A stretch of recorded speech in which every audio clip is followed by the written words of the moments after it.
Importance de la rétribution légale. Chapitre 2 Al-Baqarah, versets 178 à 179. Ô vous qui croyez!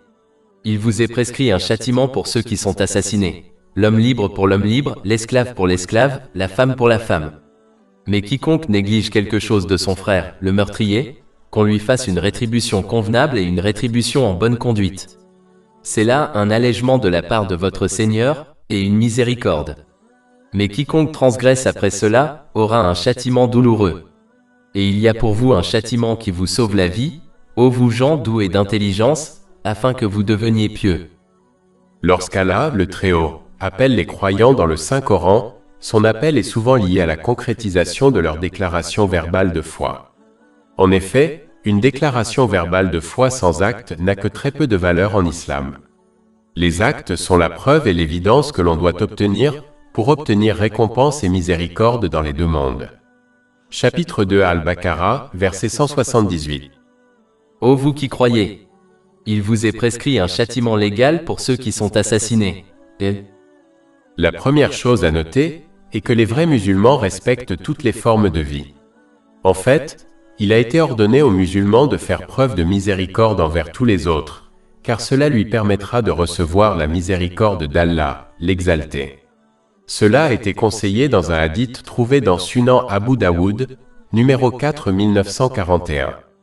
Chapitre 28 Al-Qassa, verset 77. Et faites du bien comme Allah vous a fait du bien. Ce traitement bienveillant doit être étendu à tous les êtres, y compris les animaux.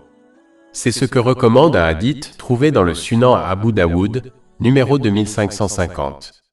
Aucune autre religion n'accorde autant de valeur à la vie humaine que l'islam. En fait, Allah, l'Exalté, a clairement indiqué que le meurtre d'une personne innocente sera jugé comme si l'humanité entière avait été tuée. Chapitre 5 Al-Maïda, verset 32.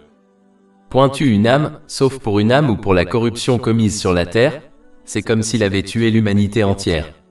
Et celui qui sauve une, c'est comme s'il avait sauvé l'humanité entière. La définition même du musulman et du croyant donnée par le saint prophète Muhammad, que la paix et les bénédictions soient sur lui, dans un hadith retrouvé dans Sunan en Nasaï, numéro 4998, indique clairement que l'islam enseigne à garder ses actes nuisibles loin des autres. Ce hadith conseille qu'un musulman et un croyant sont ceux qui gardent leurs actes nuisibles verbaux et physiques loin des autres, et de ce qu'ils possèdent. Le saint prophète Muhammad, sur lui la paix et le salut, n'a jamais fait de mal à une autre personne ou créature, sauf en cas de légitime défense contre un soldat de sexe masculin au cours d'une bataille. Il n'a jamais fait de mal à une femme, à une personne âgée, à un enfant ou à un non-soldat. En fait, il ne s'est jamais vengé de lui-même et n'a appliqué la punition décrétée par Allah, l'Exalté, en tant que chef de l'État qu'à ceux qui ont outrepassé les limites fixées par Allah, l'Exalté, et qui ont été reconnus coupables par des preuves irréfutables. Cela est confirmé par un hadith trouvé dans le Sahih Muslim, numéro 6050. C'est ainsi que les musulmans doivent se comporter en toutes circonstances s'ils prétendent être les disciples du saint prophète Muhammad, sur lui la paix et le salut. L'islam étant une religion et un mode de vie parfaitement équilibré et réaliste, le musulman a le droit de se défendre, de défendre sa famille et ses biens. Mais cette défense doit se faire dans des limites définies. Les musulmans n'ont pas le droit d'attaquer les autres en premier et de nuire à des innocents. Les musulmans doivent donc agir conformément aux enseignements de l'islam dans leur façon de traiter les autres, ce qui peut se résumer à traiter les autres comme ils souhaitent être traités par les autres. Chapitre 2 Al-Baqarah, verset 178. Ô vous qui croyez! Il vous est prescrit un châtiment pour ceux qui sont assassinés. L'homme libre pour l'homme libre, l'esclave pour l'esclave, la femme pour la femme. Avant l'avènement de l'islam, une personne qui commettait un meurtre pouvait forcer quelqu'un d'autre à être puni à sa place, par exemple un esclave dont elle était propriétaire. Mais l'islam précise clairement que celui qui commet un meurtre devra faire face aux conséquences de son crime, et que celui-ci ne peut être transféré à un autre. La personne libre qui commet un meurtre sera celle qui en subira les conséquences, c'est-à-dire la personne libre pour la personne libre. L'esclave qui commet un meurtre sera celui qui subira les conséquences de son acte, c'est-à-dire l'esclave pour l'esclave. Et la femme qui commet un meurtre sera celle qui subira les conséquences de son acte, c'est-à-dire la femme pour la femme. En général, ce principe s'applique dans tous les cas. Cela signifie qu'une personne ne pourra pas se décharger des conséquences de ses péchés sur une autre personne. En fait, le coupable numéro 1 que les gens accusent encore aujourd'hui est le diable, mais il annoncera le jour du jugement que, comme il n'a jamais physiquement forcé personne à commettre des péchés, ils doivent s'en prendre à eux-mêmes et non à lui. Chapitre 14 Ibrahim, verset 22. Et le diable dira, une fois l'affaire conclue, « Certes, Allah vous avait promis la vérité. Et je vous ai promis, mais je vous ai trahi. Mais je n'avais sur vous aucun pouvoir, si ce n'est que je vous ai appelé, et vous m'avez répondu. Ne me blâmez donc pas, mais blâmez-vous vous-même. » Si l'on ne peut pas rejeter la faute de ses péchés sur le diable, le principal instigateur du mal, comment peut-on croire qu'on pourra rejeter la faute de ses péchés sur quelqu'un d'autre? C'est une attitude insensée, qui ne fait qu'encourager l'individu à commettre davantage de péchés, et qui doit donc être abandonnée. Chaque personne sera responsable de ses propres intentions, de ses paroles et de ses actes, et cela est inévitable. Par conséquent, il faut constamment évaluer ses intentions, ses paroles et ses actes, afin de se préparer adéquatement à son inévitable et inéluctable responsabilité au jour du jugement. Chapitre 2 Al-Baqarah, verset 178. Il vous est prescrit une rétribution légale pour ceux qui ont été tués. L'homme libre pour l'homme libre, l'esclave pour l'esclave, la femme pour la femme. Mais quiconque néglige quelque chose de la part de son frère, le meurtrier, qu'on lui rende une rétribution convenable, à l'héritier ou au représentant légal du défunt, en bonne conduite. Allah, le Très-Haut, encourage toujours les gens à se comporter avec bonté et miséricorde, et ne conseille un traitement plus dur que dans les cas extrêmes et en cas de légitime défense. Dans ce cas, Allah, le Très-Haut, encourage l'héritier de la personne assassinée à pardonner au meurtrier car il décrit le meurtrier comme son frère dans la foi et ou la lignée. Car tous les gens sont liés par le saint prophète Adam, que la paix soit sur lui, et son épouse Hawa, qu'Allah soit satisfait d'elle. Comme nous l'avons vu plus haut, l'attitude et le comportement principaux d'un musulman doivent être la miséricorde et la bonté envers les autres, car cela conduit à gagner la miséricorde d'Allah, le Très-Haut, dans les deux mondes. Cela a été conseillé dans un hadith trouvé dans Sunan Abu Daoud, numéro 4941.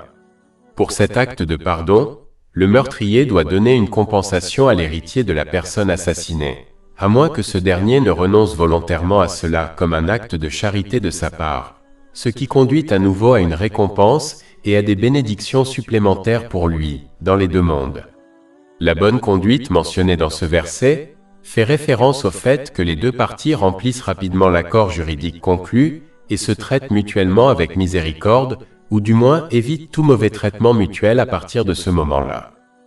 En général, cela indique l'importance d'adopter une attitude neutre envers les autres, surtout lorsqu'on ne s'entend pas avec eux en raison d'une différence de caractéristiques et de comportement, au lieu d'adopter une attitude négative envers les autres. Si un musulman ne peut pas agir de manière positive envers les autres en raison de certains problèmes antérieurs entre eux, alors le moins qu'il puisse faire est d'adopter une attitude neutre envers eux, c'est-à-dire de ne pas montrer de sentiments positifs envers eux, mais pas non plus de sentiments négatifs à leur égard. Le niveau supérieur, qui conduit à une plus grande récompense, consiste à adopter une attitude positive envers les autres, même si l'on a eu des problèmes dans le passé avec eux, mais cela est recommandé, mais pas obligatoire. En outre, il est important de noter que cela ne signifie pas que l'on ne doit pas changer la situation abusive et dangereuse dans laquelle on se trouve impliqué, car l'islam ne le préconise pas du tout.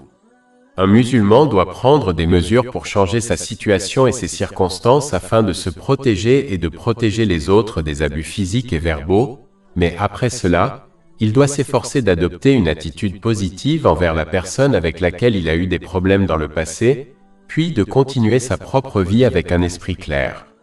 Par exemple, une femme qui subit des violences physiques et verbales de la part de son mari doit prendre des mesures pour se protéger et protéger ses enfants, même si cela implique de se séparer de lui, car l'islam ne conseille pas du tout de tolérer ce genre de comportement. Mais une fois que cette femme change ses conditions de vie pour qu'elle et ses enfants soient en sécurité, elle doit s'efforcer de pardonner à son ex-mari et de continuer sa vie avec un esprit clair. Chapitre 2 Al-Baqarah, verset 178. Il vous est prescrit un châtiment légal pour ceux qui sont assassinés. l'homme libre pour l'homme libre, l'esclave pour l'esclave, la femme pour la femme. Et quiconque néglige quelque chose de son frère, le meurtrier, qu'on lui fasse une rétribution convenable et qu'on lui donne une bonne conduite. C'est là un allègement de la part de votre Seigneur et une miséricorde. Allah, le Très-Haut, a accordé à l'héritier de la personne assassinée le choix entre une rétribution légale, qui ne peut être appliquée que par l'État et selon des règles strictes, ou l'option du pardon avec ou sans indemnité versée par le meurtrier. Le choix entre les deux était une miséricorde d'Allah le Très-Haut, car imposer l'une ou l'autre option aux gens leur aurait causé des difficultés, car tous les êtres humains sont différents. Ceux qui possèdent un comportement naturellement miséricordieux seraient enclins au pardon et auraient donc du mal à ordonner l'exécution du meurtrier si l'islam leur imposait cette option. D'un autre côté, d'autres auraient extrêmement du mal à pardonner aux meurtriers de leur bien-aimé et ne pourraient pas vivre avec la réalité de l'assassin de leur bien-aimé, se promenant dans la société en tant qu'hommes libres, alors que la vie de leur bien-aimé leur a été enlevée, en particulier lorsque la personne assassinée avait des personnes à charge qui dépendaient fortement d'elle. Celui qui a cette attitude aurait du mal à pardonner et à pardonner au meurtrier si cette option lui était imposée par l'islam. En guise de miséricorde pour tous, Allah le Très-Haut a laissé le choix à l'héritier de la personne assassinée. Contrairement à la plupart des constitutions juridiques actuelles, qui laissent le sort du meurtrier entre les mains d'un juge ou d'un jury composé de parfaits inconnus. Ce système défaillant empêche l'héritier de trouver une certaine tranquillité d'esprit, qui est obtenue lorsqu'il a la possibilité de choisir le sort du meurtrier et de mettre fin à l'affaire afin de pouvoir continuer sa vie. Ce système défaillant est la raison pour laquelle la famille de la personne assassinée, ou, dans d'autres crimes que le meurtre, comme le viol, la victime elle-même et sa famille se plaignent souvent que justice n'a pas été rendue, même lorsque le criminel est condamné à la prison, car sa peine de prison n'est pas à la hauteur du crime. Cela signifie que le criminel sera libéré dans quelques années et retournera à sa vie normale, où il bénéficiera d'aide du gouvernement, tandis que la victime et sa famille seront psychologiquement marquées à vie. La seule chose qui peut quelque peu atténuer ce traumatisme psychologique est de donner à la famille le pouvoir de choisir ce qui arrive au criminel. Chapitre 2 Al-Baqarah, verset 178. Il vous est prescrit un châtiment légal pour ceux qui sont assassinés. L'homme libre pour l'homme libre, l'esclave pour l'esclave, la femme pour la femme. Mais quiconque néglige quelque chose de son frère, le meurtrier, qu'on lui fasse une rétribution convenable et une rétribution en bonne conduite. C'est là un allègement de la part de votre Seigneur et une miséricorde. Mais quiconque transgresse après cela aura un châtiment douloureux. La transgression se réfère à la vengeance directe des proches du défunt, car seul le gouvernement peut appliquer la sanction légale, ou à la vengeance après qu'un accord de compensation ou de pardon a été conclu. Cela inclut également le meurtre d'un meurtrier après avoir été gracié une première fois. Dans ce cas, le juge ordonnera l'exécution, même si l'héritier de la deuxième personne assassinée accepte le pardon. Cela ferme donc toutes les échappatoires qu'un criminel pourrait utiliser pour échapper à la justice. Chapitre 2 Al-Baqarah, versets 178 à 179. Il vous est prescrit un châtiment légal pour ceux qui sont assassinés. L'homme libre pour l'homme libre, l'esclave pour l'esclave, la femme pour la femme. Mais quiconque néglige quelque chose de son frère, le meurtrier, qu'il lui soit rendu une rétribution convenable et une rétribution en bonne conduite. C'est là un allègement de la part de votre Seigneur et une miséricorde. Mais quiconque transgresse après cela aura un châtiment douloureux. Et vous aurez en rétribution la sauvegarde de la vie, ô vous gens doués d'intelligence. Dans le cadre d'une rétribution légale, il y a la vie, car de nombreux meurtriers ne sont pas dissuadés par une peine inférieure à la peine de mort. Il existe d'innombrables exemples où un meurtrier a passé plusieurs années en prison pour son crime, pour ensuite commettre un nouveau meurtre après avoir été libéré. Ainsi, l'exécution d'une personne permet de sauver la vie d'autres personnes. De plus, comme nous l'avons vu plus haut, cette rétribution légale aide aussi les proches de la victime à se remettre sur pied. En effet, savoir que le meurtrier a payé de sa vie le prix de son crime est une façon d'aider les proches de la victime à continuer leur vie. Mais lorsque le meurtrier est simplement mis en prison, et dans de nombreux cas, il est finalement libéré, la détresse liée au souvenir du traumatisme subi par leur bien-aimé aux mains du meurtrier peut empêcher les proches de la victime de continuer leur vie et de vivre en paix. Empêcher cette torture mentale, c'est leur redonner la vie. De même, lorsque le gouvernement prend une décision concernant un délinquant, les proches de la victime ont souvent le sentiment que justice n'a pas été rendue. C'est l'une des raisons pour lesquelles, dans les cas de meurtre intentionnel, les proches de la victime ont le choix d'exécuter le meurtrier ou de le gracier avec ou sans compensation financière. Lorsque la décision est remise aux proches de la victime, cela réduit le risque de stress mental qui serait causé si le gouvernement décidait de l'issue. Cela permet aux proches de la victime de continuer à vivre au lieu de vivre une vie pleine de ressentiment, ce qui en réalité n'est pas une vie du tout. Ce ressentiment peut être si puissant qu'il conduit même à des frictions au sein de la famille de la victime, lorsque les membres ont des opinions divergentes sur la façon de continuer à vivre. Cela conduit toujours à des familles brisées, comme le divorce des parents du défunt. Ainsi, donner à la famille le choix de décider de ce qui se passe avec le meurtrier évite la destruction de la famille de la victime, qui est plus susceptible de continuer à vivre si elle est laissée à elle-même pour décider de l'issue du meurtre. La rétribution légale par l'exécution permet également de sauver des vies en empêchant les meurtres par vengeance qui peuvent s'étendre sur plusieurs générations. Par conséquent, l'exécution d'un meurtrier permet d'éviter de nombreux meurtres. De plus, lorsqu'une personne ayant des personnes à charge est tuée par vengeance, cela conduit à la destruction de la vie de ces personnes à charge, comme ses enfants.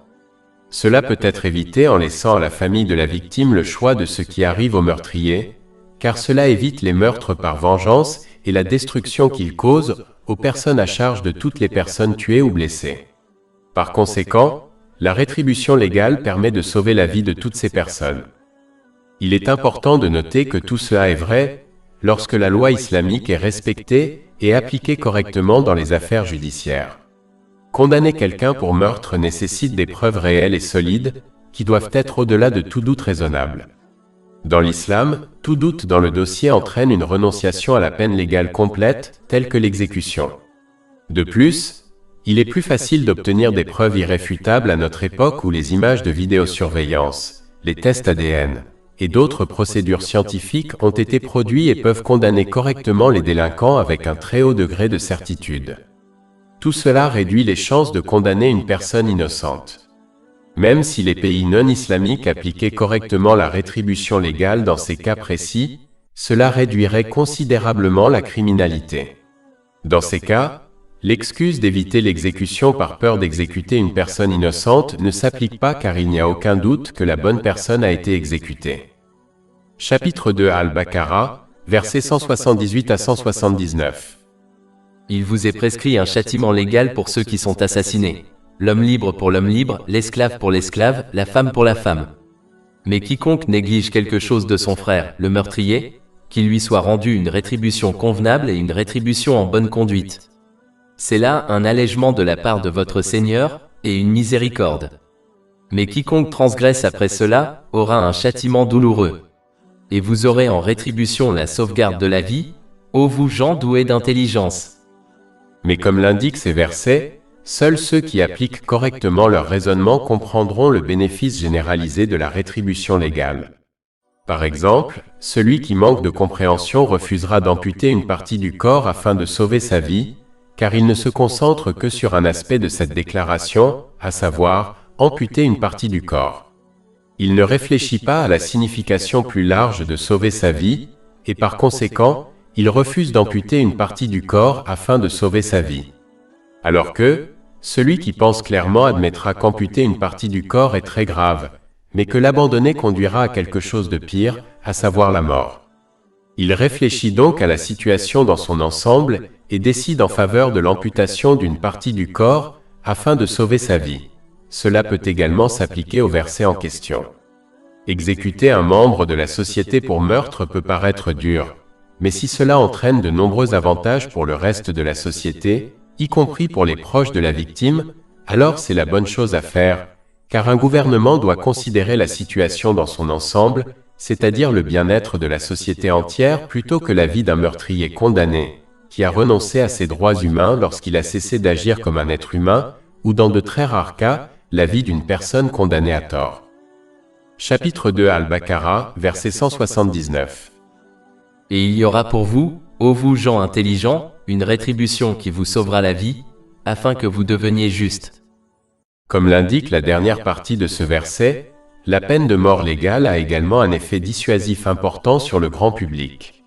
Lorsqu'ils assistent à l'exécution d'un meurtrier, ceux qui désirent blesser ou tuer quelqu'un sont dissuadés de retenir leurs mains par peur de perdre la vie et de donner ainsi la vie à eux-mêmes et à d'autres.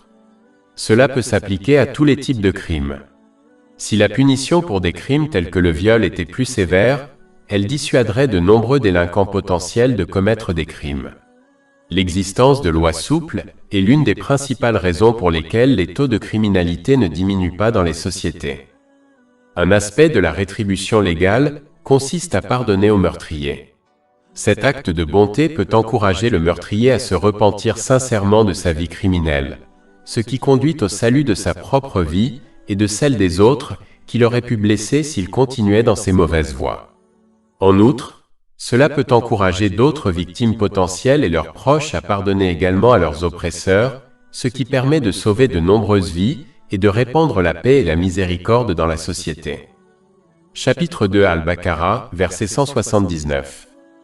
Et il y aura pour vous, ô vous gens intelligents, une rétribution qui vous sauvera la vie, afin que vous deveniez justes. En règle générale, une société ne peut réduire les crimes que si ces deux principes sont adoptés par ses citoyens. Le premier est la rétribution légale, c'est-à-dire une loi stricte qui punit les crimes de manière appropriée, afin de dissuader les délinquants potentiels de commettre des crimes. Même un enfant peut comprendre qu'un délinquant potentiel est moins susceptible de commettre un crime lorsque la sanction légale est plus sévère. Plus la loi est douce, plus le délinquant potentiel a de chances de commettre un crime. L'autre aspect est la crainte d'Allah, le Très-Haut, qui implique de faire face aux conséquences de ses actes dans l'au-delà. En effet, une personne commet des crimes et des péchés lorsqu'elle pense qu'elle n'aura aucune conséquence pour ses actes, comme la prison, ou qu'elle y échappera d'une manière ou d'une autre, par exemple en fuyant le pays. Mais celui qui croit sincèrement que peu importe ce qu'il fait, qu'il soit public ou secret, grand ou petit, et peu importe ce qu'il fait pour éviter de faire face aux conséquences dans ce monde, un jour viendra certainement où il devra rendre des comptes pour tous ses actes. Il réfléchira toujours à 2 fois avant de commettre un crime ou un péché. Si cette croyance est renforcée par l'acquisition et l'application du savoir islamique, elle empêchera l'individu de commettre des crimes et des péchés. Si les membres d'une société agissaient de cette manière, la paix et la justice se répandraient dans la société. Le taux de criminalité diminuerait, et les temps correspondraient étroitement à ceux où la loi islamique était appliquée correctement dans la société. Ce seul fait montre l'importance de la foi et de son renforcement par l'acquisition et l'application du savoir au sein de la société. Chapitre 16 en Al, verset 90. Certes, Allah ordonne l'équité, la bonne conduite et l'assistance aux proches. Et il interdit la débauche, la mauvaise conduite et l'oppression. Il vous avertit, afin que peut-être vous vous en souveniez. Plus de 400 livres électroniques, livres audio, infographies, podcasts et blogs gratuits disponibles sur notre site web www.chekpod.com.